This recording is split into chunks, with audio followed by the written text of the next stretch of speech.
Are you tired of bank fees eating into your savings? Do you want a banking experience that's simple, transparent, and built for your phone? You've probably heard about Chime, but maybe you're not sure how to get started. Well, you're in the right place because in this video, I'm going to walk you through the entire process of signing up for a Chime account, step by step. It's fast, easy, and you can do it all from your phone. So, let's dive in. The first thing you'll need is to grab your phone and download the Chime app from either the Apple App Store or the Google Play Store. It's a free download, and it's the hub for everything you'll do with your Chime account. Once the app is installed, open it up and tap on the Get Started or Sign Up button.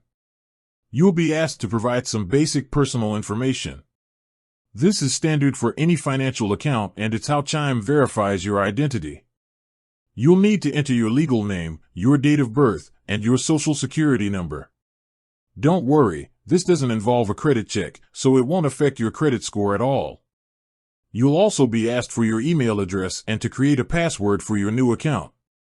After you've entered and confirmed your information, you'll be prompted to set up your account. This is where you can get your routing and account numbers, which are essential for setting up direct deposit from your employer. This is a key step, as Chime's best features, like getting paid up to 2 days early, are unlocked with a qualifying direct deposit. You can also link an external bank account to transfer funds. Once you've completed these steps, Chime will send you a free Visa debit card in the mail.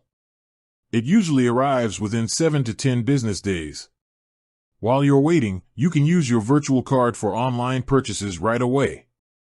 And that's it. The whole process takes just a few minutes, and you're officially part of the Chime community. With that said, thanks for watching, and until next time.